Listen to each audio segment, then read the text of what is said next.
Kayo po ba mga bossing ko ay isa sa mga nakakapansin na parang nagsunod-sunod na ang mga pagsubok na pinagdadaanan nyo sa ngayon?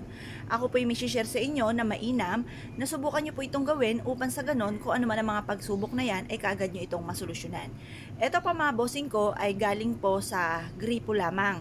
Pwede po ito basta malinis po siya, yung tubig po natin mga bossing.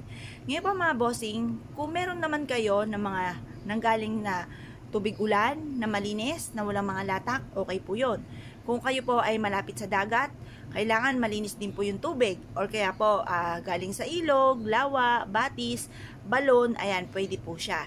Ngayon pa mga bossing, kung wala ka naman at ikaw dadayo pa sa malayo, mape-pressure ka, mapapagod ka, okay na po ito mga bossing. Kasi kailangan kapag bumagawa tayo ng mga pampaswerte, kalmado po tayo. At hindi tayo nape-pressure, hindi kayo naiinis. Ngayon pa mga bossing, kaya mas mainam, tubig gripo na lamang. Ngayon pa mga bossing, ang tubig, bakit natin kailangan ang tubig? Ang tubig ay isa sa mga powerful na humihigop ng mga negatibong enerhiya.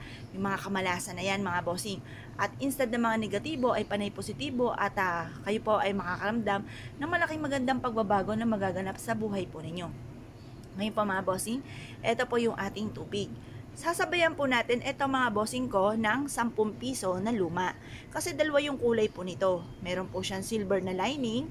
Ang silver ay pantaboy ng kamalasan at ang gold naman ay for abundance.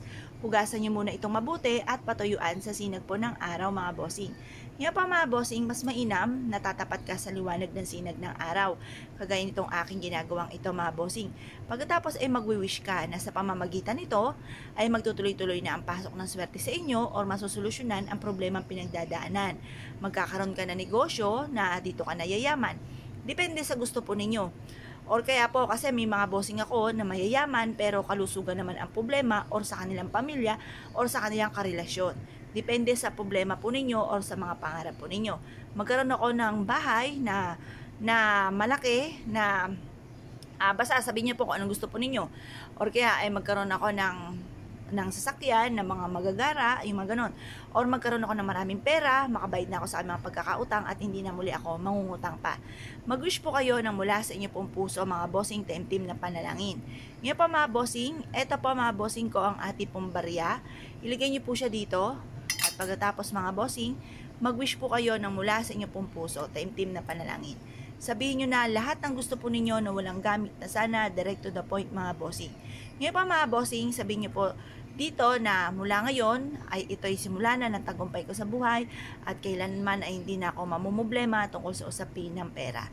Sabihin nyo na lahat ang gusto po ninyo. Pagtapos na po kayo mag-wish mga bossing, ilagay nyo po ito sa mas maganda tapat ng pintuan or bago pumasok ng inyong pong tahanan at ang dulot po nito ay swerte.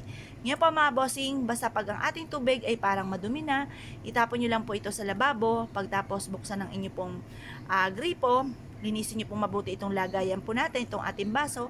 Ganon din po yung ating pong barya, hugasan po natin at pagkatapos gumawa po muli kayo ng ganitong mga pamamaraan.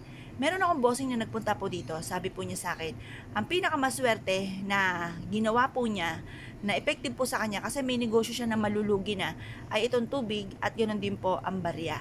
At ito po, isa sa mga subok na rin, paborito ko rin na pampaswerte.